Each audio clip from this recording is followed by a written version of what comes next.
నమస్తే, welcome to YoYo TV. Operation Kagar ఆపేయాలి, మావోయిస్టులపై జరుగుతున్న ఎన్కౌంటర్లను ఆపేయాలంటూ కూడా ఈరోజు విద్యార్థి సంఘ నాయకులందరూ కూడా ప్రెస్ మీట్ పెట్టడం జరిగింది ఓయూ క్యాంపస్లో. సో దీన్ని వాళ్ళు ఖండిస్తూ ఉన్నారు. సో మరి మాట్లాడితే దీంతో పాటు ఇదే అంశం మీద మనతో పాటు మాట్లాడడానికి ఓయూ లీడర్ శ్రీకాంత్ అన్న గారు ఉన్నారు. అన్న నమస్తే.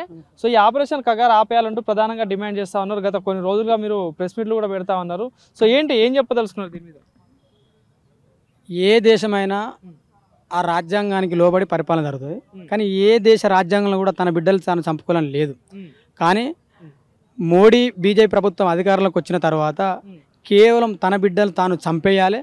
అది ఆర్ఎస్ఎస్ సిద్ధాంతానికి వ్యతిరేకంగా ఎవరు ఉన్నా కూడా వాళ్ళందరూ మేము చంపేస్తామని చెప్పి ఆర్ఎస్ఎస్ ఎజెండాలు రాసుకురు. దానికి అనుగుణంగా వాళ్ళు ఏదైతే నియమాలు రాసుకురు ఆ నియమాలకు అనుకూలంగానే వాళ్ళు అటువైపు అడుగులేస్తూ అందరినీ చంపుకుంటూ వస్తారు. ఇది ఇప్పుడు స్టార్ట్ కాలే. ఆర్ఎస్ఎస్ 1920లో స్టార్ట్ అయినప్పుడే కాంగ్రెస్ను నుండి ఈ దేశాన్ని ముక్త భారత్ చేయాలనుకురు. కాంగ్రెస్ పార్టీని ఖతం చేశారు. తర్వాత కమ్యూనిస్టులు అనుకురు. కమ్యూనిస్టులుగా ముందు వరుసలో ఉన్నవారు మావోయిస్టులు. వీళ్ళు ప్రతిసారి ఆదివాసుల గురించి మాట్లాడుతున్నారు. ఆదివాసీ ప్రాంతాల్లో ఉన్న సంపదను బయట తీసుకోవడానికి వీళ్ళు అడ్డుపడుతున్నారు అని చెప్పి ఆదివాసులను చంపేయాలనుకుంటారు. ఆదివాసులను చంపేస్తారు. ఆదివాసులను మద్దతుగా ఉన్న మావోయిస్ట్ పార్టీని చంపేయాలి. ఇప్పుడు చంపేస్తారు. ఇప్పుడు భారతదేశంలో ప్రజాస్వామ్యబద్ధంగా పరిపాలన జరగలేదు. మోడీ అమిత్ షా అనుకొని ఆర్ఎస్ఎస్ బద్ధంగానే పరిపాలన జరుగుతుంది.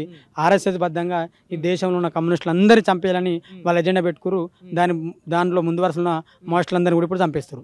ఒకవేళ ఈ దేశం మీద ప్రేమ ఉన్న వాళ్ళు అయితే, ఈ దేశాన్ని ప్రేమించే వాళ్ళు అయితే నేను లొంగిపోతా అని చెప్తే నువ్వు ఎట్లా చంపేస్తావు? చంపొద్దు కదా, అది రాజ్యాంగానికి విరుద్ధం కదా. కానీ వాళ్ళకు రాజ్యాంగాలు ఇడ, ఈ చట్టాలు ఇడ వాళ్ళకి చెల్లుబాటు కావు. ఆర్ఎస్ఎస్ నుంచి ఏదొస్తే దాన్ని అమలు చేయాలి. అందులో భాగంగానే ఈ దేశంలో ఉన్న మూలవాసులను ఆదివాసులను చంపేస్తారు. ఒక ఉదాహరణ చెప్తా. మావోయిస్టులే ఈ దేశానికి ప్రమాదం అయితే చంపేస్తారు వాళ్ళని కాదన. మరి 6 నెలల పాప మంగ్లీ కూడా ఈ దేశానికి ప్రమాదమేనా? ఆమె నేను ఏం ప్రశ్నించిందని 6 నెలల పాపను చంపినావు? పసిగుడ్డలారని ఒక బిడ్డను చంపేసినవా? దీన్ని నీ యొక్క నిరంకుశతత్వం అనల్లా, నేను మనిషి అనల్లా, గాడిదనల్లా, నేను ఏమని తిట్టాలి? నేను తిట్టినీకి కూడా నాకు నోరు వస్తలేదు. నువ్వెంత ఘోరం చెప్పు.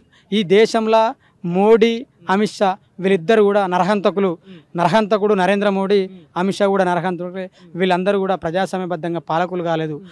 ప్రజల యొక్క రక్తాలు ప్రవహిస్తుంటే అది గుజరాత్ అల్లర్ల నుంచి మొదలుపెట్టుకుని నేటి ఆపరేషన్ కగార్ వరకు కూడా వీళ్ళు దేశంలో రక్తాన్ని పారవేస్తారు, రక్తాన్ని పారుస్తారు తప్ప ప్రజల మీద ప్రేమ ఇక్కడ కూడా వీళ్ళు లేదని సందర్భాన్ని తెలియజేస్తున్నారు. అంటే ఒక పక్క శాంతి చర్చలు జరుపుతామని చెప్పేసి అంటా ఉన్నారు. కానీ కాల్పులు ఎక్కడ ఆగట్లేవు. గత 2-3 రోజుల క్రితం కూడా 27 మంది మావోయిస్టులను చంపేయడం జరిగింది. సో ఎట్లా చూడొచ్చు ఇదంతా? కాల్పులు ఏకపక్షంగా ప్రభుత్వం వైపు నుంచి జరుగుతున్నాయి. వాస్తవానికి మావోయిస్టులు 6 నెలల నుంచి కాల్పులు విరమణ చేశారు.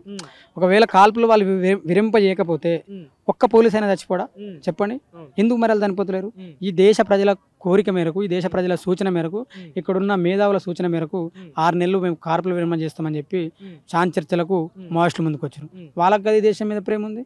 మరి ఈ దేశం మీద ప్రేమ ఉంటే మరి మీరు వాళ్ళు శాంతితో వచ్చినప్పుడు మీరు ఎందుకు రాలేదు? చెప్పండి. ఇప్పుడు శాంతిలో వాళ్ళు వచ్చి ప్రజల ముందు ఉంటే వాళ్ళు చెప్పేది ప్రజలు వింటారు కదా. ప్రజలు ఏమడుగుతారో తెలియాలి కదా. ప్రజలు ఏమని అడుగుతారు? భూములు పంచాలి. మావోయిస్టులు ఏమని అడుగుతారు? భూములు పంచాలంటారు. పాలకులు భూములు పంచారా? పంచరు. దానికి వీళ్ళ భూమి అంతా ఈ పాలకుల యొక్క కబంధ హస్తాల కిందనే బందే ఉంది కదా. 100,000 ఎకరాల భూమి వాళ్ళ దగ్గర ఉంది కదా. అట్లా నక్సలైట్లు వచ్చి ఈ ప్రజల ముందు చర్చలు పెడితే నక్సలైట్లు ఈ భూమిని పంచమని అడిగితే మేము భూమిని పంచలేము. అందరికీ ఒకటే విద్యా విధానం అందించాలంటే మా పిల్లలను అంటరాని పిల్లలు ఒక దగ్గర మేము ఉంచలేము. కాబట్టి విద్య అందించదు. కాబట్టి నిజం ఏమిటంటే వాడిని చంపేయడమే ఆర్ఎస్ఎస్ మోడీ యొక్క ప్రధాన లక్ష్యము. అందుకే అందరిని చంపేయడానికి వాళ్ళు బయలుదేరారు. అంటే మావోయిస్టులకు మద్దతుగా మాట్లాడే వాళ్ళందరూ కూడా నక్సలైట్లతో సంబంధం ఉన్న వాళ్ళని చెప్పేసి మాట్లాడుతూ ఉన్నారు. వీళ్ళ మీద యాక్షన్ తీసుకోవాలని కూడా కొన్ని సంఘ నాయకులు చెప్తా ఉన్నారు. ఏం చెప్తారు వాళ్ళు? ఇప్పుడు అట్లా అడిగిరు చూసినాం సంఘ నాయకులు. వాళ్ళు చాలా గొప్ప మేధావులు. వాళ్ళకు గోల్డ్ మెడల్ ఇస్తా అనమాట. అంతా సిగ్గుండాలే. సాగు చెప్పే సారు నక్సలైట్ పోమంటాడా? ఆయన నిజం చెప్పిండు. నిజం చెప్పినప్పుడు నిజాన్ని నేర్చుకున్నవాడు నక్సలైట్ అవుతాడా? మరి అట్లంటే రాహుల్ గాంధీ కూడా నక్సలైట్ గురించి మాట్లాడాడు. మరి రాహుల్ గాంధీ నక్సలైటా? చెప్పండి. మల్లికార్జున ఖర్గే మాట్లాడాడు నక్సలైటా? మేధావులందరూ మాట్లాడారు నక్సలైట్లా. అంతేందుకు ఆర్ఎస్ఎస్లో కొంతమంది కూడా నాకు తెలిసిన వాళ్ళు కూడా వాళ్ళు ఏమంటారు అంటే అది శాంతి ఆపాలని కోరుతారు. మరి వాడు నక్సలైట్లా? అందుకే నేను చాలా సందర్భంలో చెప్పిన, అజ్ఞానులు అసమర్థులు ఆర్ఎస్ఎస్ వైపురు, విజ్ఞానులు విప్లవకారులు విప్లవం వైపురు, వాళ్ళు అంబేద్కర్ వాదం వైపురు. జ్ఞానం ఉన్నవాడు ప్రజల పక్షం నిలబడతాడు, అజ్ఞానం ఉన్నవాడు మతం పక్షం నిలబడతాడు. మరి దీన్ని బట్టి చెప్పండి, అజ్ఞానులు ఎటువైపురు, విజ్ఞానులు ఎటువైపురు? విజ్ఞానులు ప్రజల వైపురు, అజ్ఞానులు మతం వైపురు.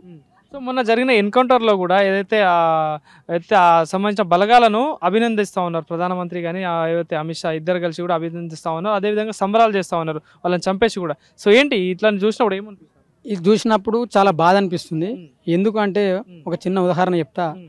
నానా పాటేకర్ అని ఒక బాలీవుడ్ నటుడు ఒక మాట అంటాడు, బాలీవుడ్ డైరెక్టర్. ఆయన ఏమంటే రైతులు పంట పొలాలు చనిపోతారు, రైతు కూలీలు సైనికులై బార్డర్లో చనిపోతారు, అదే వాళ్ళ పిల్లలు నక్సలెట్లు అవుతారు. ఇరు వర్గాలు అన్నదమ్ములు ఇద్దరు చచ్చిపోతుంటే పాలకులు చూస్తూ ఆనందపడతారని చెప్పిండు. ఇదే వాస్తవమైంది. నరేంద్ర మోడీ అమిత్ షా ఆనందపడుతురు. ఎందుకు అంటే వాళ్ళ బిడ్డలు సైనికులు లేరు, వాళ్ళ బిడ్డలు నక్సలెట్లు లేరు, వాళ్ళ బిడ్డలు ఎక్కడా లేరు. కాబట్టి ఇది ఒక రాజ్యం యొక్క కుట్ర. ఈ ప్రజలు కొట్టుకొని వస్తుంటే ఈ సంపద దోసుకోవడానికి వాళ్ళు మార్గం సుగుణం చేసుకోవడానికి ఆపరేషన్ కగారు పెట్టారు. ఇక చివరి వరకు యుద్ధంలో ఎవరు నిజాన్ని మాట్లాడినా చంపేస్తామని చెప్పి చంపేస్తున్నారు. దీనికి విద్యార్థిగా మేము ప్రజల పక్షాన నిలబడి ఖచ్చితంగా ఆపరేషన్ కగారును ఆపాలని కోరుకుంటున్నాం. ఆపరేషన్ కగారును ఆపకపోతే బీజేపీ ప్రభుత్వాన్ని ప్రజలే ఆపుతారని చెప్పి కూడా ఈ సందర్భంగా 2026లోగా మావోయిస్టులు లేని దేశంగా చేస్తామని చెప్తా ఉన్నారు. ఏంది సాధ్యమే అంటారా? పెద్ద జోక్ ఏంటంటే పని శాతగానోడు ఇల్లంతా లెంకిండంట. అమిత్ షా మోడీకి పని శాత కాదు, ఓ సమస్య పరిష్కరించడం శాత కాదు. సమస్యలు పరిష్కరిస్తే నక్సలెట్లు ఎందుకుంటారు? మీకు దమ్ము ఉంటే భూ సమస్య పరిష్కరించండి, అది శాత కాదు. ఇప్పుడు నిజాన్ని ఆపుతుంటే అవుతుందా? నిజం దాగుతుందా? మరి దాగది. మరి నిజం వైపు నక్సలెట్లు చెప్పండి. అందుకే ఒక అవి అంటాడు, నిజాల నిప్పుల నుండి పుట్టిందేరా నక్సలిజం, దాన్ని నాశనం చేయడం నీ వల్ల కాదుగా నీ తాత వల్ల కూడా కాలేదు అంటాడు. మరి నిజాన్ని ఎట్లా దాస్తావు? నిజాన్ని ఆపుతావా? ఆ సమస్య పరిష్కరించేంత వరకు నక్సలెట్లు ఉంటారో ఉండరు, అదొక వేరే రూపం దాల్చుకుంటుంది కావచ్చు. విప్లవాలు వేరే రూపాలు దాల్చుకుంటాయి కదా. పాలకులు మారినప్పుడు ప్రభుత్వాలు మారితే ప్రజల సమస్యలు పరిష్కరిస్తే ఏ విప్లవాలు ఉద్యమాలు పుట్టాయి. కాబట్టి వీళ్ళు శాతగాక మంగళారం అన్నట్టు వీళ్ళు పనిచేయడం బంద్ చేసి సమస్యలు పరిష్కరించడం బంద్ చేసి ప్రజలను చంపడమే ధ్యేయంగా పెట్టుకురు. మనిషిని చంపడానికి ప్రజల మీద ప్రేమ ఎట్లుంటుంది, అందుకే వాళ్ళు చంపడం ధ్యేయంగా ఆపరేషన్ కగారును కొనసాగిస్తారని చెప్పి ఈ సందర్భాన్ని తెలియజేస్తున్నారు. Thank you. Master minds commerce చదవాలనుకునే 10th ఇంటర్ విద్యార్థుల తొలి ఎంపిక